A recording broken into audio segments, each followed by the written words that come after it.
Assalamualaikum warahmatullahi wabarakatuh. Alhamdulillah, pada kesempatan kali ini sajian yang akan saya ketengahkan kepada seluruh kaum muslimin, kaum mukminin dimanapun Anda berada, agar bisa menyimak tanggapan saya ini dengan pendapat yang dilontarkan oleh Kiai Haji Mustamar berkaitan dengan pendapat-pendapatnya yang viral di masyarakat, yang dibumbui dengan hal-hal yang lucu seperti anggapan orang lain yang tidak sejalan dengan Kiai Mustamar adalah orang yang suka melakukan kebohongan publik, seolah-olah seperti itu. Nah, kita coba simak berikut ini komentar beliau dan tanggapan saya kepada beliau. Di Sahih Muslim ini nomor urut 630 mensunahkan bacaan Allahu Akbar kabira walhamdulillahi katsira wa subhanallahi bukratan wa asila. Hadis Sahih Muslim, sunnat iftitah kabira. Sahih Muslim ini nomor 272 menerangkan Nabi kalau sholat subuh baca kunut rakaat kedua setelah bangun dari rukuk. Silahkan gak kunut kalau memang gak hafal. Tapi kalau mengatakan gak ada dalilnya, bohong. Bohong. Itu Sahih Muslim. Ini Sahih Bukhari. Sahih Bukhari nomor 1001 sama dengan Muslim 272 bahwa Nabi kunut subuh bangun dari rukuk rakaat kedua. Katanya nggak ada dalilnya. Orang NU setelah sholat. Terima kasih Bapak Kiai Haji Mustamar. Namun saya perlu menyampaikan kepada Bapak Kiai apa yang diulas dari hadis-hadis Rasulullah Sallallahu Alaihi Wasallam, yaitu hadis ke 630, 272 atau hadis 1001 tentang kunut. Yang pertama berkaitan dengan hadis Allahu Akbar kabira walhamdulillahi katsira. Di situ tentunya sangat beda dengan yang dibaca oleh mayoritas kelompok panjenengan,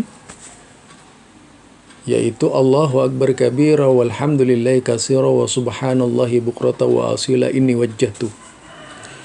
Itu yang ada pada ajaran yang diajarkan oleh kelompok panjenengan, bacaan seperti itu. Beda dengan hadis Nabi tadi. Hadis Nabi tadi itu secara tersendiri menggambarkan iftitah para sahabat Nabi yang tentunya ditakrir oleh Rasulullah Sallallahu Alaihi Wasallam. Tetapi kan tidak disambung dengan hadis wajjahtu.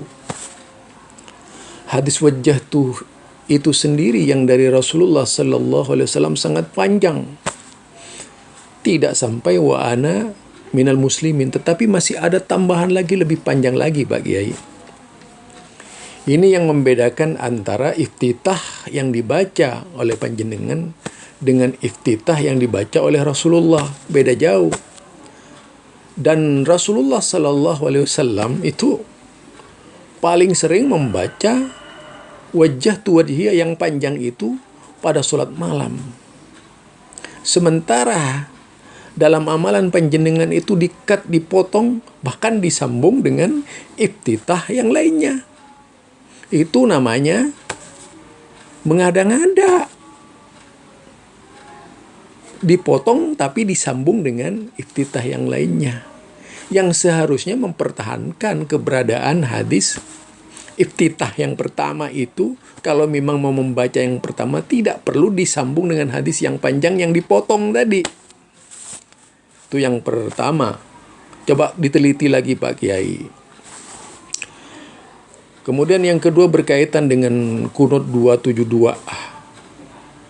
Pak Kiai kalau membaca syarah Muslim dan juga membaca syarah Imam Bukhari hadis 1001 itu berkaitan dengan tempat berkunut, bukan menetapkan kunut subuh. Hadis itu menjelaskan kunut nazilah, sebagaimana yang diriwayatkan oleh Anas, yang pertama juga diriwayatkan oleh Imam Bukhari tadi disebutkan Pak Kiai, kemudian diriwayatkan oleh Imam Muslim, tapi ada hadis juga yang diriwayatkan oleh Ibnu Huzaimah yang perawinya juga sahih, yang menunjukkan bahwa yang dibaca oleh Rasulullah sallallahu alaihi wasallam itu kunut nazilah, bukan kunut subuh. Hadis itu hanya menetapkan tempat berkunut, bukan menetapkan kunut subuh Pak Kiai. Barangkali Pak Kiai lebih banyaklah mempelajari syarah, tidak bernafsu menyampaikan hal itu kepada umat sebelum jelas-jelas itu menerangkan tentang kunut subuh. Pak Kiai tadi bilang, kalau tidak ingin dibodohi, masuk ke NU. Nah, saya mohon kepada Pak Kiai untuk tidak membodohi kami. Jelaskan kedudukan hadis itu berdasarkan syarah yang berlaku di dalam kitab-kitab hadis yang diriwayatkan oleh Imam Muslim dan Imam Bukhari berdasarkan syarah An-Nawawi dan syarah Fathul Bari Ibnu Hajar Asqalani. Insya Allah Pak Kiai akan menemukan jawabannya. Orang NO setelah sholat wirid dibaca keras, wiridnya dibaca keras agar makmum yang awam, yang nggak pernah madrasah, yang nggak pernah mondok, kalau kiainya telaten setiap saat ngajak wiritan baca keras, lama-lama hafal. Apakah Nabi wirid dibaca keras? Iya. Inna raf'as sauti bidzikri hina yansarifun nas minal maktubah kana ala ahdin Nabi sallallahu alaihi wasallam. Berzikir dibaca keras usai sholat fardu, tradisi itu sudah ada di zaman Kanjeng Nabi. Bukhari Mas 324. Halo. Jangan keluar dari NO, khawatir dibohongi. Katanya ziarah kubur. Tentang zikir bersama sesudah sholat, tentu itu yang tidak pernah diajarkan oleh Rasulullah sallallahu alaihi wasallam.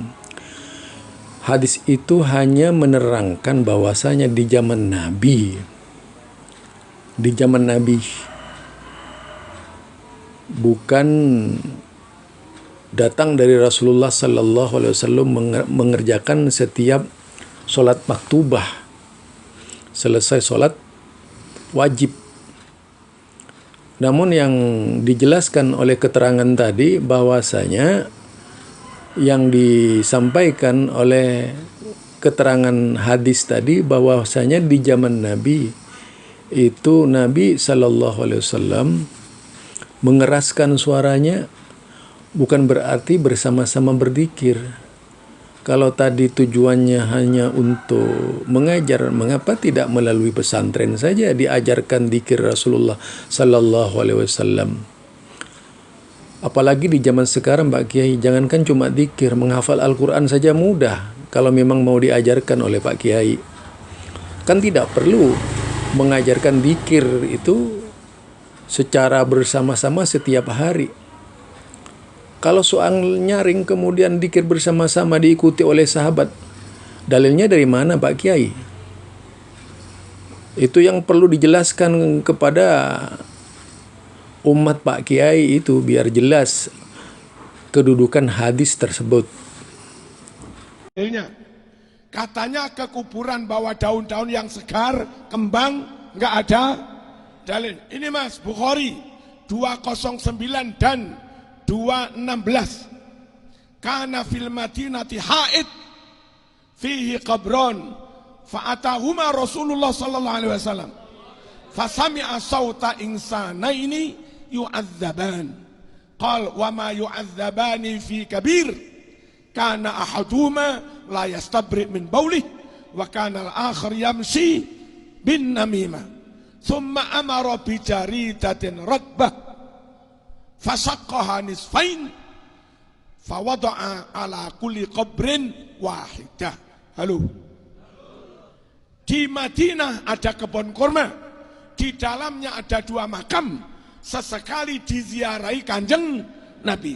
Saat Nabi ziarah, dengar mayitnya lagi disiksa. Satunya disiksa karena kayak supir truk, kencing sembarangan. Satunya disiksa karena keluar dari NU, suka fitnah.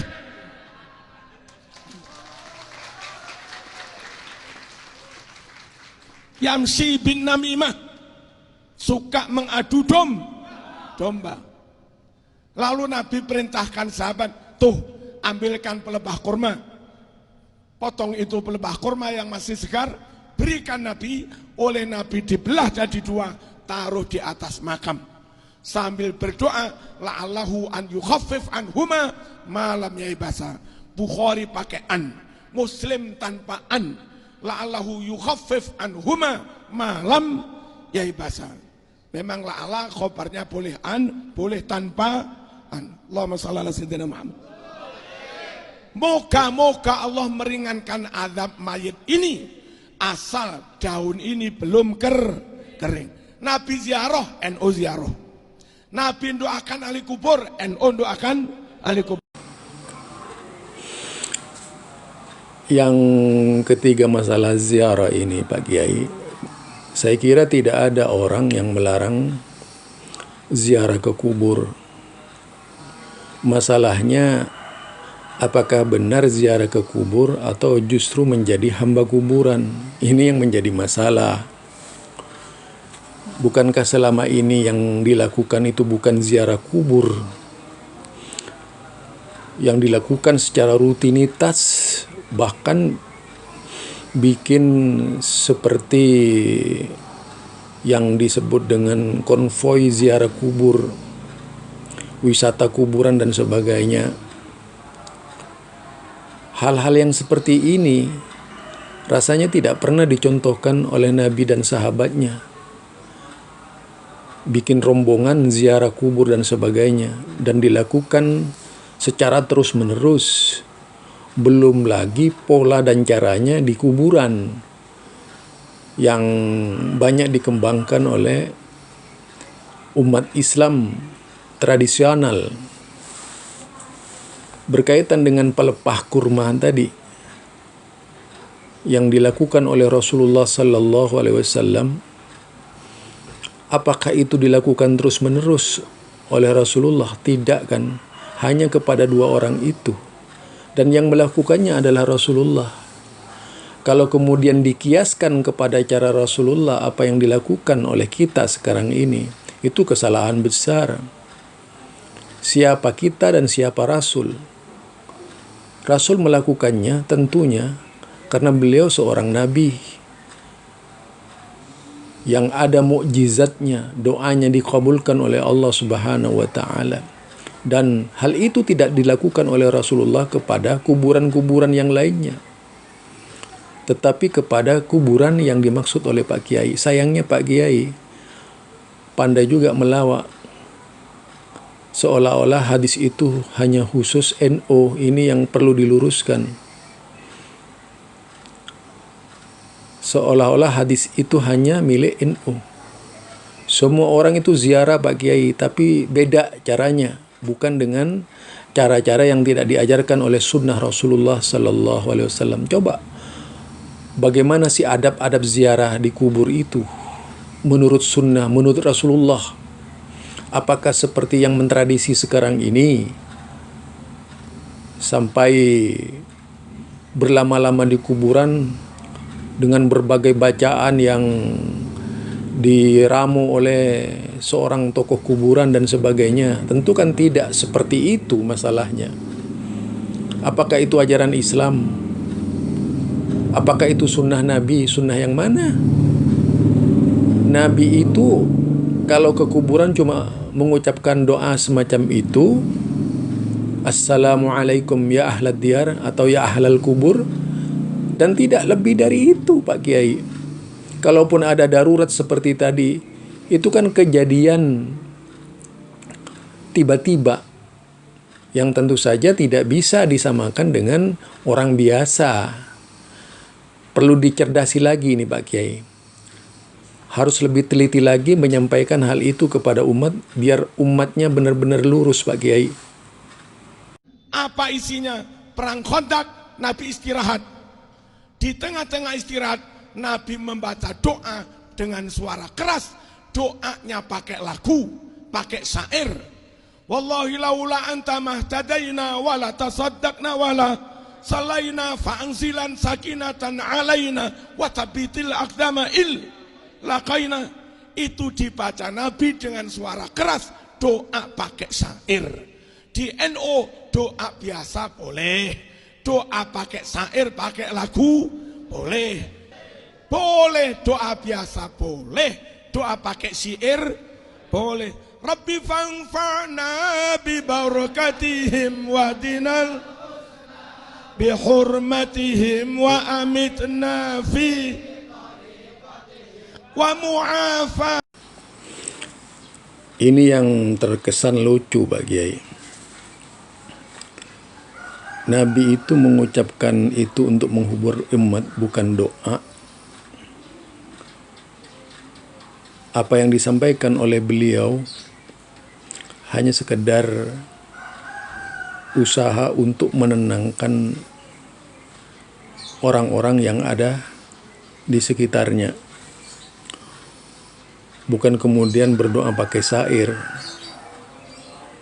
apalagi berteriak-teriak seperti yang disampaikan oleh Pak Kiai. Mungkin Pak Kiai lebih jauh perlu banyak bacaan-bacaan. Berapa puluh kali Nabi berteriak-teriak sebagaimana yang digambarkan oleh Pak Kiai dalam berdoa. Apalagi sampai diaminkan oleh ribuan orang pada waktu itu. Dengan berbagai macam doa yang dilafadzkan dan dibaca. Hal ini tidak pernah dilakukan oleh Rasulullah dan para sahabatnya berteriak-teriak sampai kemudian terus-menerus dilakukan secara turun-temurun. Sahabat tuh lebih paham agama, lebih mengerti. Mereka jelas tidak melakukan hal-hal yang seperti itu sebagaimana tergambar sekarang. Pak Kiai kan sering mengangkat para sahabat Nabi. Apakah kemudian para sahabat berkumpul? Sahabat Nabi itu berkumpul lalu meniru-niru Nabi. Dan hal itu dilakukan terus-menerus. Siapa yang lebih taat? Sahabat Nabi atau kita? Kepada Allah dan Rasulnya. Kalau itu perbuatan yang tentu saja merupakan contoh keteladanan yang baik yang harus diikuti, sudah pasti dilakukan oleh para sahabatnya dan disampaikan untuk diikuti oleh Rasulullah kepada sahabatnya. Tetapi itu kan tidak pernah dilakukan oleh Rasulullah Sallallahu Alaihi Wasallam. Lalu bagaimana bisa dikatakan hal itu dari Nabi Muhammad Sallallahu Alaihi Wasallam? Taruh saja benar, yaitu dengan menyaringkan berdoa dibenarkan oleh agama. Tapi apakah seperti yang sekarang ini yang dipimpin oleh kiai-kiai kemudian berteriak-teriak lewat speaker dan sebagainya, sudah nyaring masih pakai speaker lagi dan diikuti oleh Rabbana. Tentu hal ini merupakan sebuah kesalahan syar'i. Adab-adab berdoa itu perlu dibaca Pak Kiai lebih jauh. Bukhari ini juga apa? Nabi berjamaah dengan para sahabatnya. Usai berjamaah, Nabi berdiri, sahabat pun juga pada berdiri. Langsung itu tangan Nabi diraih para sahabat, diusap-usapkan ke tangannya para sahabat.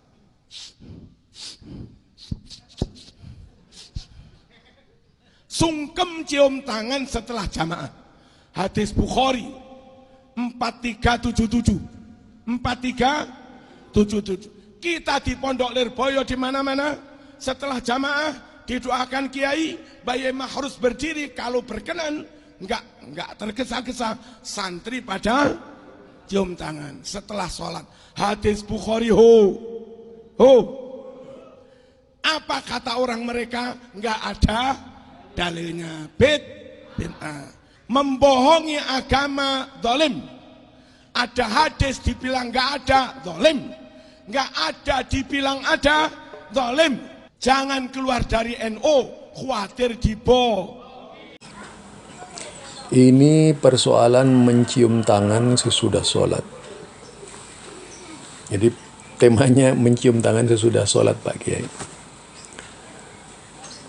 Kebiasaan yang terjadi di masyarakat adalah berjabat tangan sesudah sholat. Ini yang marak di seluruh masjid di Indonesia. Menjadi sesuatu yang sangat ubudiyah, kalau ditinggal seolah-olah berdosa gitu. Bahkan kalau tidak jabat tangan orang dicurigai yang tidak-tidak ini. Padahal kalau dikaitkan dengan hadis Pak Kiai itu tidak nyambung sama sekali. Karena hadis yang disampaikan oleh Pak Kiai itu masih ada hadis-hadis selanjutnya yang menerangkan tentang mengapa para sahabat mencium tangan Rasulullah itu. Yaitu ketika sahabat Nabi ini mendatangi Rasulullah Sallallahu Alaihi Wasallam karena melarikan diri dari musuh waktu itu, atau menghindar dari musuh, dan bertemu Rasulullah pada saat keluar dari masjid, lalu mencium tangan Rasulullah Sallallahu Alaihi Wasallam sesudah sholat subuh. Jadi bukan mencium tangan sesudah sholat, Pak Kiai. Seharusnya Pak Kiai lebih teliti lagi di dalam hal ini, menyampaikan kepada umat. Kalau memang Pak Kiai tidak ingin membodohi umat gitu, biar umat lebih cerdas lagi, Pak Kiai. Barangkali itu dari saya. Hadis Bukhari ada, hadis Muslim ada. 370. La in kana yadbahu syata yauma wafati Khadijah. Thumma yaqul idhabu bidhi ila fulanah fa innaha kanat jarata Khadijah. Idhabu bidhi ila fulanah fa innaha kanat sadiqata Khadijah. Wala in kana yukthiru min dzikriha. Walaqad aghdabtuhu yauman faqala laqad kanat kaita wa kaita, dan yang lain-lain. Hadis Bukhari Muslim. Setiap tahun bertepatan hari wafatnya Siti Khadijah, Nabi pasti menyembelih kambing. Dimasak itu kambing, dibagi ke tetangga teman-teman sambil menceritakan riwayatnya Siti Khadijah. Itu namanya haul. Kenapa NU haul? Nabi menghauli Siti Khadijah. Kenapa NU menyembelih kambing? Nabi juga menyembelih kambing. Kenapa NU dalam haul menceritakan riwayatnya yang dihauli? Nabi juga wala ingkana yuksiru min dzikriha. 100% yang diajarkan NU sunnah Rasul. Ini yang terakhir, Pak Kiai. Saya ingin menyampaikan yang terakhir berkaitan dengan haul, dengan menyandarkan hadis riwayat dari peristiwa kematian Khadijah. Kalau Pak Kiai hayati lebih jauh di sana, ada kata rubama, yaitu kadang-kadang Rasulullah Sallallahu Alaihi Wasallam mengirim daging sembelihan kambing kepada teman-teman Khadijah dalam rangka mengingat perjalanan Rasulullah dan Khadijah selama hidupnya. Tentunya kalau dikaitkan dengan haul yang terjadi sekarang berbeda, Pak Kiai. Haul itu mengundang orang banyak, beribu-ribu atau beratus-ratus, didatangkan dari berbagai penjuru, lalu berpesta makan di situ, diikuti dengan ritual yang dibuat sedemikian rupa, menggambarkan suasana riang gembira yang amat sangat di dalam haul itu. Tentunya bukanlah ajaran Nabi Muhammad sallallahu alaihi wasallam. Peristiwa yang terjadi sekarang ini lebih sifat pada mengada-ngada. Sedangkan peristiwa yang terjadi pada zaman Nabi itu kan tidak pernah dilakukan oleh para sahabat yang jauh lebih taat dari Pak Kiai. Mereka lebih sempurna imannya dan mereka sangat mengerti agama dibandingkan dengan kita. Tentu saja kalau itu dipandang sesuatu yang masru', yang sunnah, akan dikerjakan juga oleh para sahabat atau 4 imam seperti Imam Abu Hanifah, Imam Malik, Imam Syafi'i, dan Imam Ahmad bin Hambal akan lebih cerdas dari Pak Kiai tentunya mengulas hal itu dan menyuruh umat berbuat sebagaimana yang dilakukan oleh Pak Kiai dan sahabat-sahabatnya. Itu kan tidak pernah dilakukan karena memang tidak masru' peristiwa yang terjadi di zaman Nabi itu dan bukan sesuatu yang syar'i sehingga dilakukan oleh sahabat-sahabat yang lain. Di sini mungkin Pak Kiai lebih jauh. Coba dibaca lagi itu syarah dari kitab hadis yang memuat hadis tersebut Pak Kiai, agar lebih cerdas lagi di dalam menjelaskan kepada umat. Kan Pak Kiai bilang untuk tidak membohongi, tidak membodohi umat. Lah sekarang jangan dibodohi umat, jelaskan yang sebenarnya hadis itu berdasarkan kitab syarah. Tidaklah kemudian membuat fikih sendiri dengan tujuan sebagai bentuk pembenaran terhadap amalan-amalan yang tidak pernah dilakukan oleh Rasulullah dan para sahabatnya dalam bentuk ritual sebagaimana yang terjadi sekarang ini. Ini barangkali dari saya. Mudah-mudahan Allah Subhanahu wa taala memberikan petunjuk kepada kita sekalian. Subhanakallahumma wa bihamdika asyhadu an la ilaha illa anta astaghfiruka wa atubu ilaik.